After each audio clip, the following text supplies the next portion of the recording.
Hello, everyone. This is Dr. Lynn Patrick, and I am here with EMEI, the Environmental Medicine Education International Organization, to give you a look into our new course called Can You Survive a Chemical Disaster? Now, this is our first course for the public.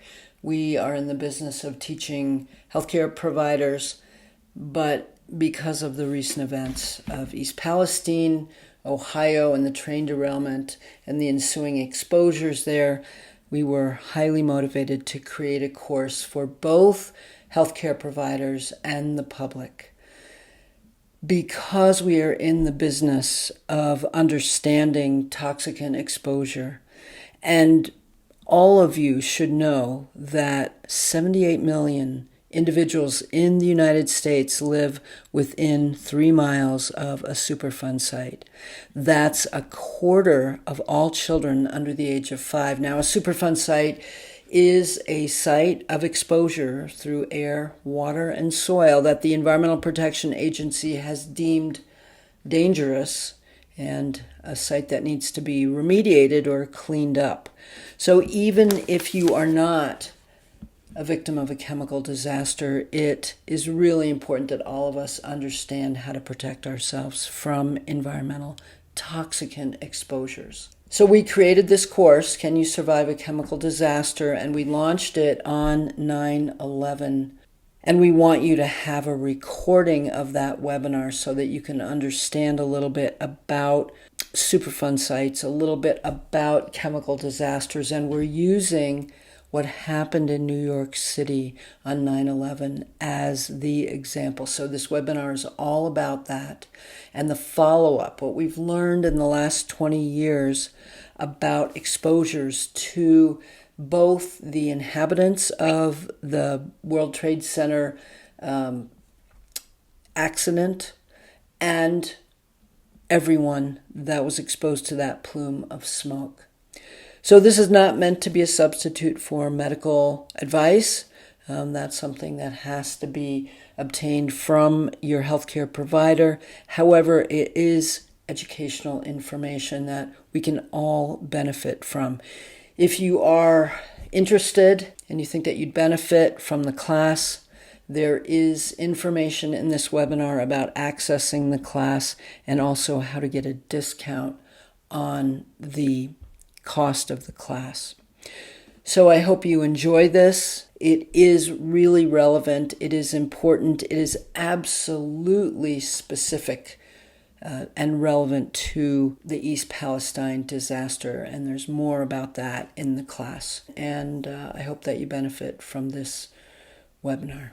So I'm in the platform. It's called EMEI.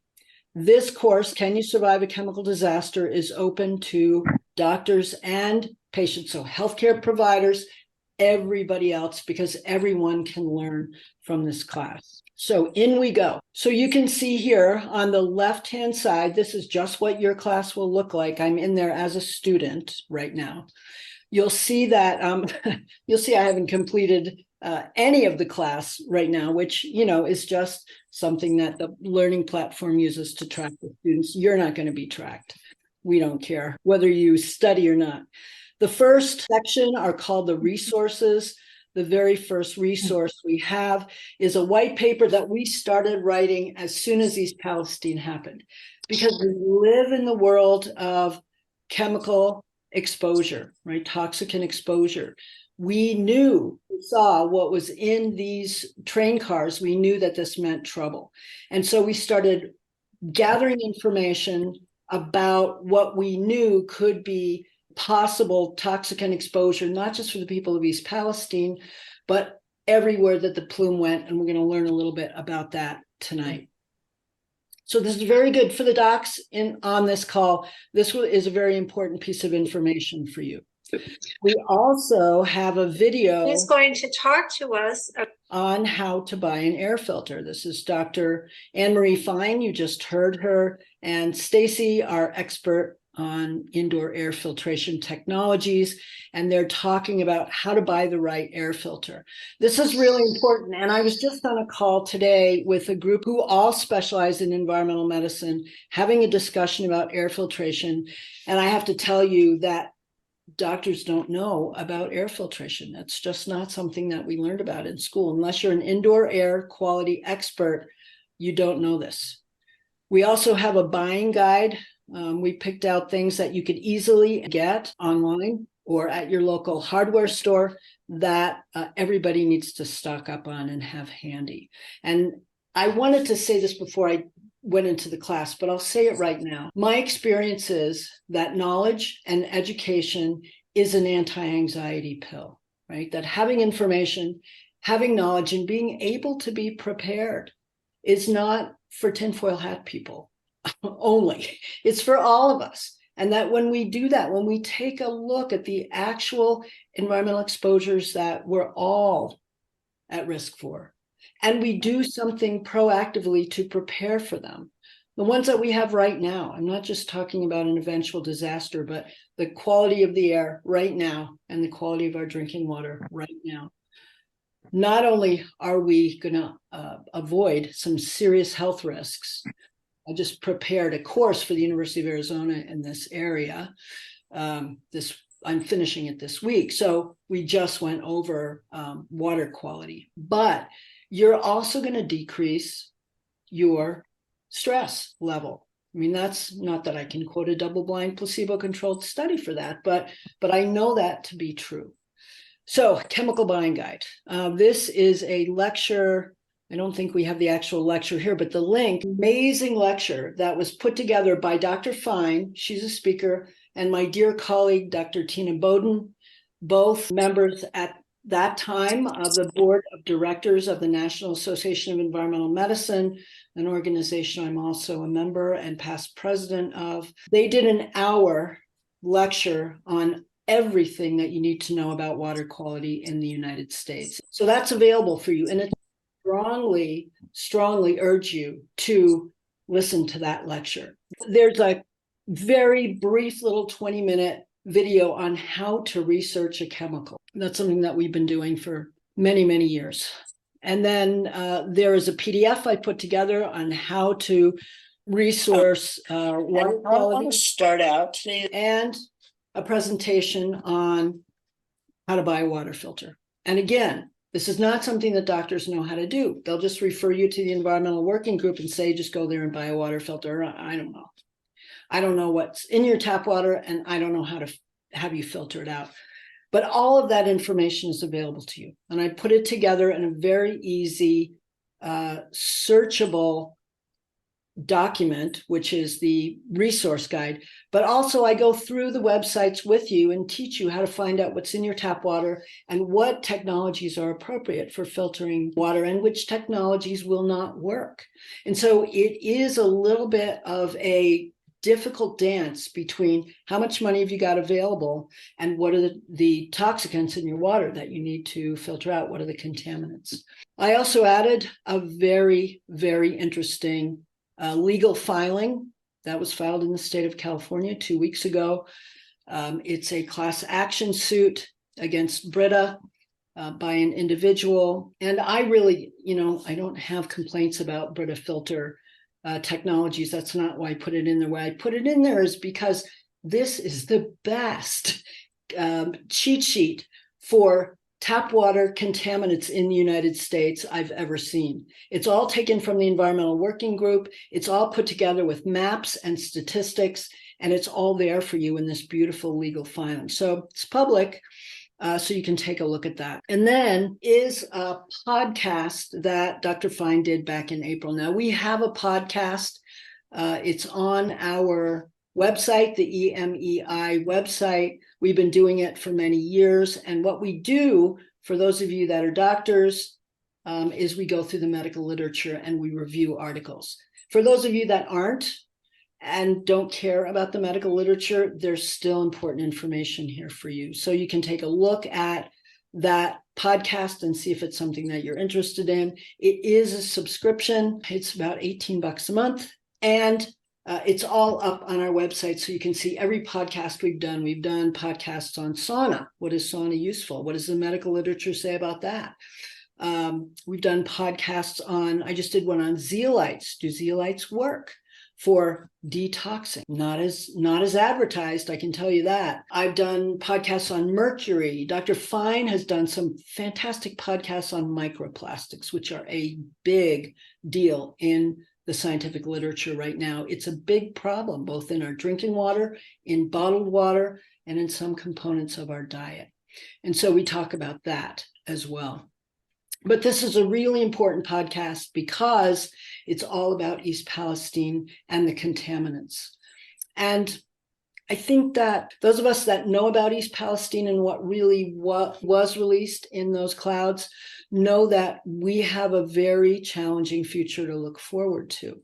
And so I think it behooves us all to become educated about that. So that is not all.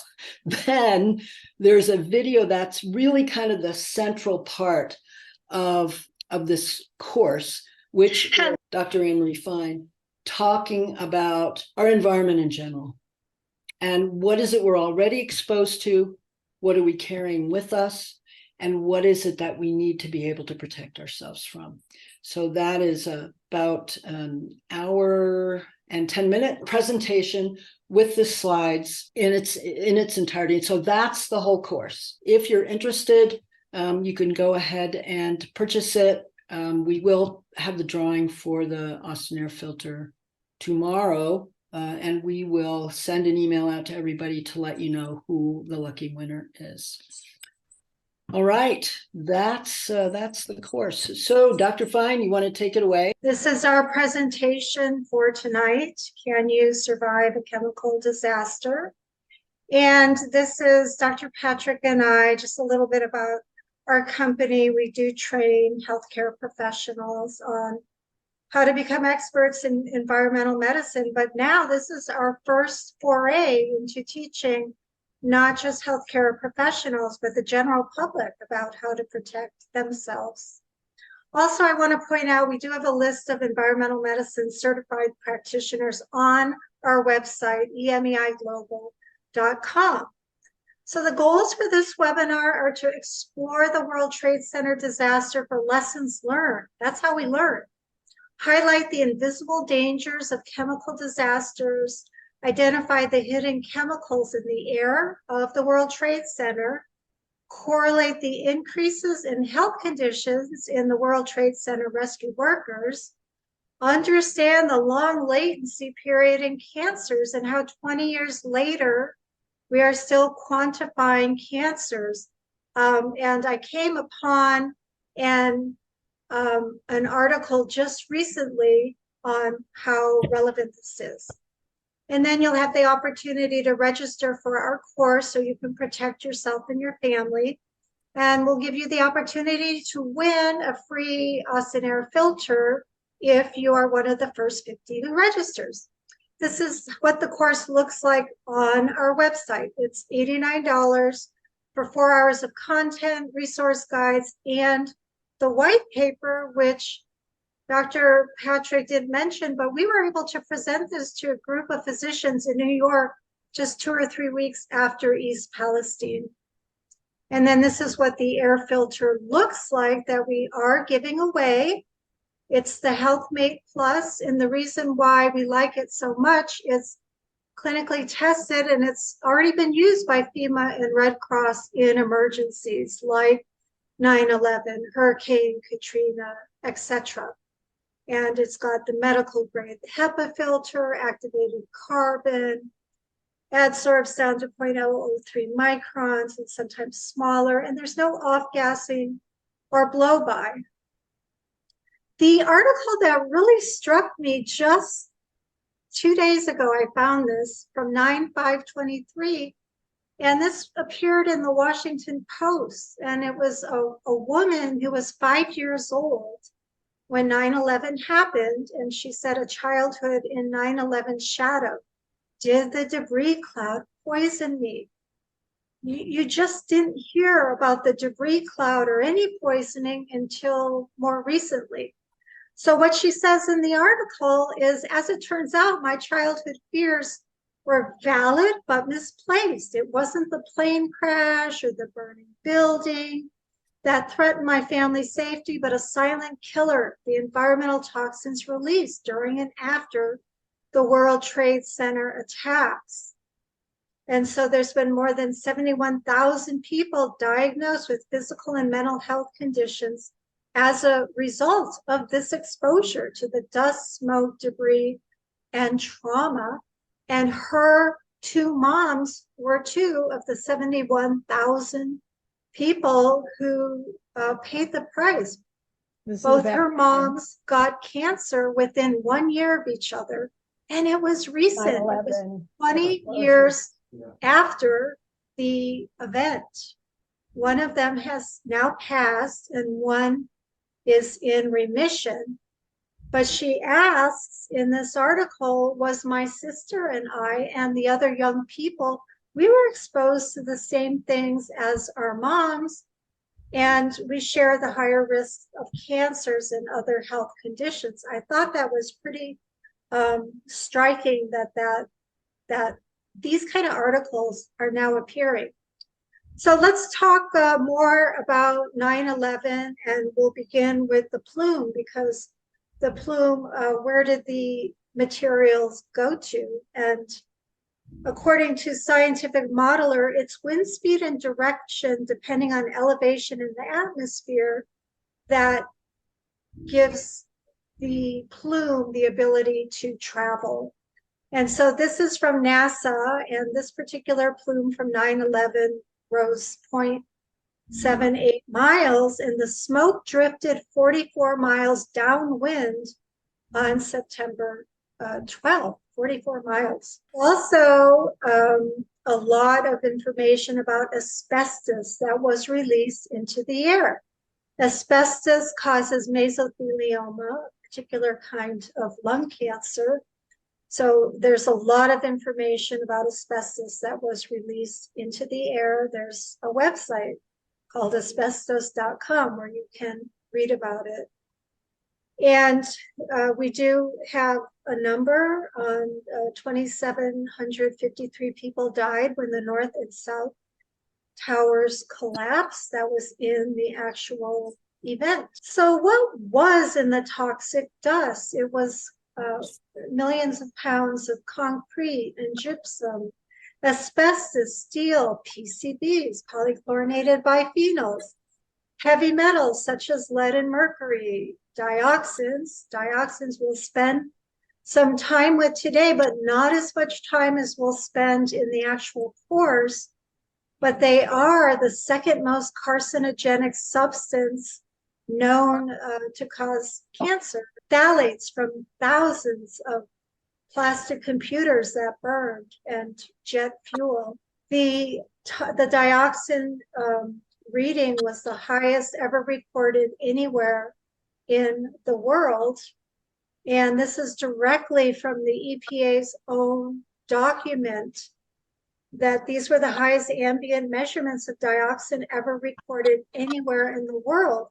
Interestingly, they did provide a little timeline at the top where 9/11, that's where the event started, but the testing really didn't start till the 14th for asbestos and the 16th for benzene, PCBs, dioxins, VOCs, lead, etc.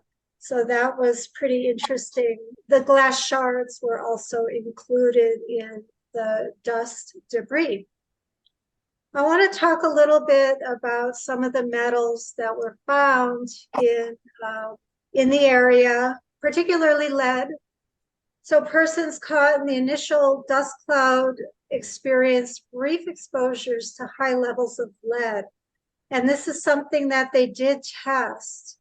And what they found was that in the perimeter sites, it reached levels above the National Ambient Air Quality Standards of lead, which were at that time 1.5 micrograms per cubic meter on some days, and then it leveled out. Interestingly, I just added on the right the new national ambient air quality standards for lead are 0.15 micrograms per cubic meter, about 10 times lower. We'll talk a little bit more about the heavy metals later in the talk, but I do want to get back to dioxins because it's probably the worst toxicant listed. And when we talk about dioxins, it's really a large family of related toxins. And so the term TEQ, toxic equivalent, is used when we're talking about a weighted quantity measure based on each member of the dioxin and dioxin-like compound in the category. So this is from the EPA's own report, and you can see that on 9/23, their first reading was 161, and then into October, we had some high readings, and then they did start to drop. And when we look at East Palestine, we now see that we have an event reconstruction plume map for East Palestine as well. And if you want to look at that, the reference is right there too. But what I want to talk about is we do have some EPA dioxin levels now for East Palestine. And using that first phase 1 average of 4.63, this is the same as saying it's 4.63 parts per trillion. And if you compare that and convert it to the World Trade Center, the World Trade Center had 19 times these dioxin readings for several weeks after 9/11. So the dioxin is one of the most toxic substances that was released. Now we're going to go into the World Trade Center Health Program that was developed later as it started becoming apparent that so many people were becoming ill because of their exposures. There's a wealth of information at this website, 36 pages of chemicals that were identified in the World Trade Center. I just have a few listed here, but there's 352 chemicals that have been identified in the World Trade Center. This is just another listing of other chemicals. I'm not repeating all the 36 pages, but it's sobering to review these pages and see what kind of chemicals were released at 9/11. Now, in this article, they looked at persistent organic pollutants in 9/11 World Trade rescue workers. A persistent organic pollutant refers to the fact that they have very long half-lives. They're typically stored in fat tissue in people. They just don't break down or come out of the body very easily. This particular article looked at the rescue workers and they found dioxins. And we're going to come back to this article near the end to see if there was a treatment that was used for them. But before then, I just want to talk a little bit about the dioxins' long half-lives, because in this particular study, they looked at adolescents exposed to the World Trade Center collapse. They looked at them 12 years later. And what they found is they still had, even though they were children when they were exposed, 12 years later, they still had higher amounts than children of similar age in the most recently available NHANES data. NHANES data is the National Health and Nutrition Examination data, which is a national database of people of all ages who have been tested for hundreds of chemicals. And so we know, because the CDC has been doing this for many, many years, we do have databases of what the average or the mean levels of chemicals are in the people in the United States. So anyway, these adolescents had a 7 times higher than the non-exposed. And even more enlightening is that the source was found to be in house dust. And this is because house dust is really a repository for many chemicals in our environment. You know, house dust is not just dead skin cells that fall off our body. It's things that have off-gassed or off-dusted into our indoor air and are now falling into the house dust. So that was a very enlightening study that 12 years later, they were still found to be pretty high. The health effects from 9/11, the World Trade Center dust is really divided up into 3 different areas of problems. The central nervous system, that's where you get your cognitive dysfunction and Alzheimer's disease. The pulmonary system, that's where you get your lung issues and obstructive airway disease. And then heart attacks and strokes comes from the cardiovascular system. So those are the 3 main areas that this article talks about.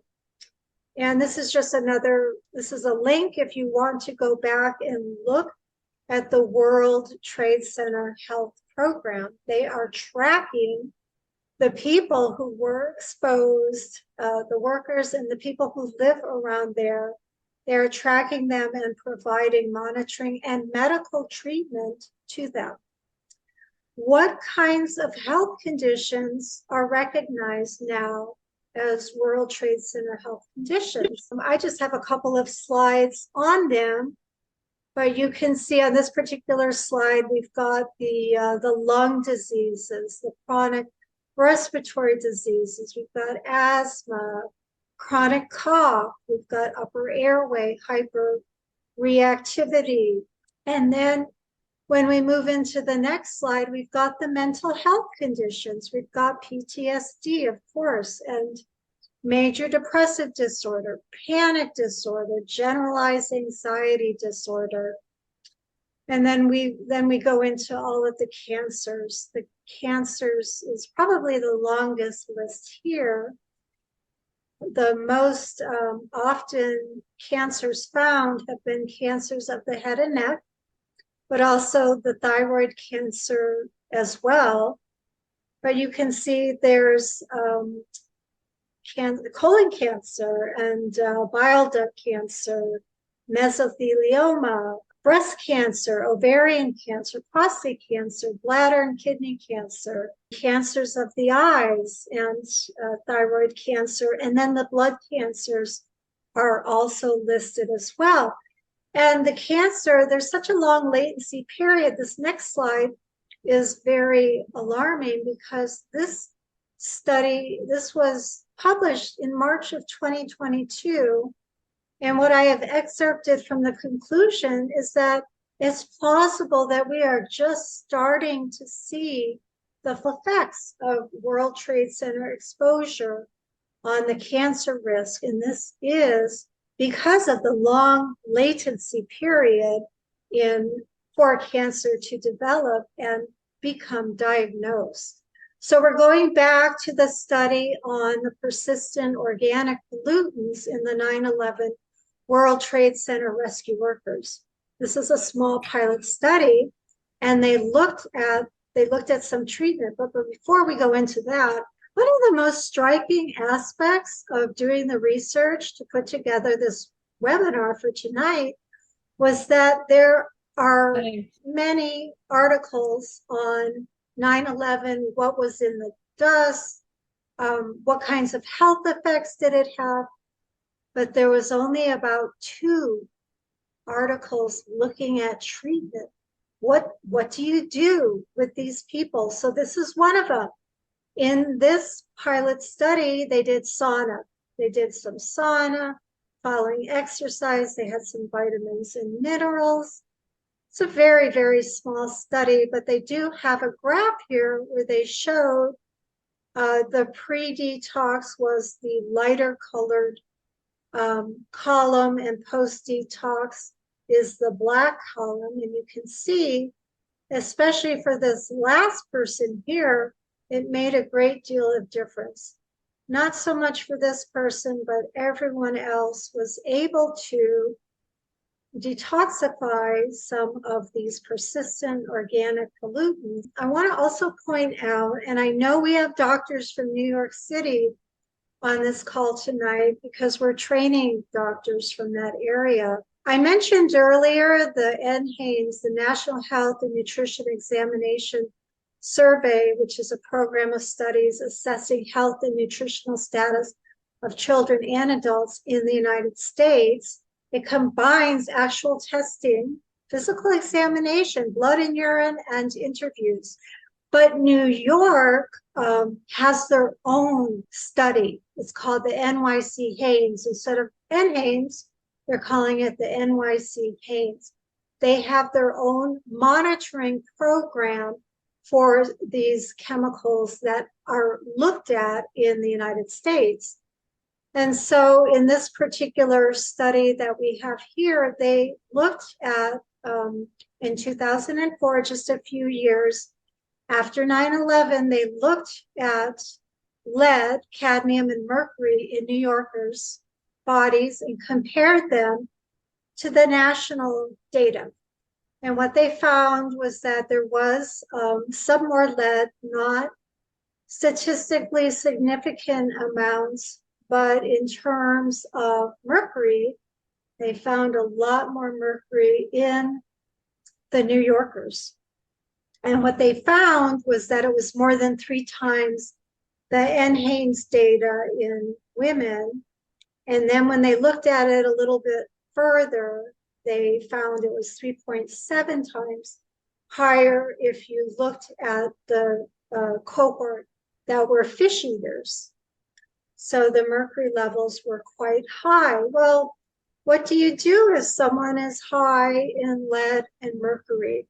So here's one of the other lone studies on what to do with people who may test high in heavy metals. And they found in this study of 160 people, where most had 8 or more serious health complaints, respiratory issues, digestive problems, skin rashes, sleeplessness, anxiety, depression, weight gain, elevated blood pressure, lethargy, recurrent headaches.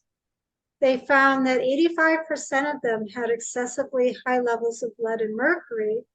And once they were chelated with DMSA, they found that there was greater than 60% of them reported improvement. And this is one of the treatment strategies that we do teach our physicians and other healthcare providers, is how to do chelation therapy on people who have been assessed for having levels that are high. So in conclusion, we have a series of historical chemical disasters that we can draw on, going all the way back to Love Canal. And if the people at 9/11 had knowledge about the contaminants found in their air and water, we would not have had the same incidence of health effects. We also already, all of us, have exposure and a body burden from everyday chemicals.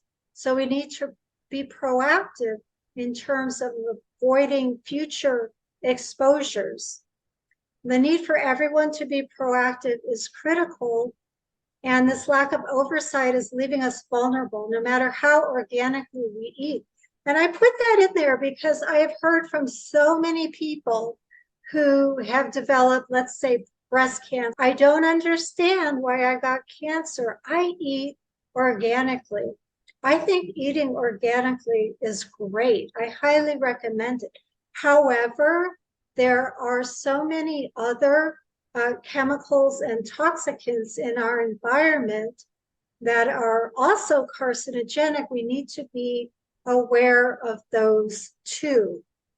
These exposures are not just something that you can get over And there's really no pill for this. If someone is trying to sell you on a pill or a detox juice cleanse or something like that, it's not enough. We want to arm you with educational strategies on how to do this. And these events occur all the time, about every other day, according to the Coalition on Chemical Disasters. The next step is, if you would like to, you can register for our course. The coupon code is PREP20, which is 20% off of the $89 price. Our website is EMEI Global. It will look like this. This is our website here. This is the home page. And when you click on Learn More and Register, then you will come down to this page and you can register where it says Get Access Now. And I want to thank you for your time and coming on this call tonight to find out what you can do to prepare for these kinds of disasters, because we want everyone to be able to know what to do.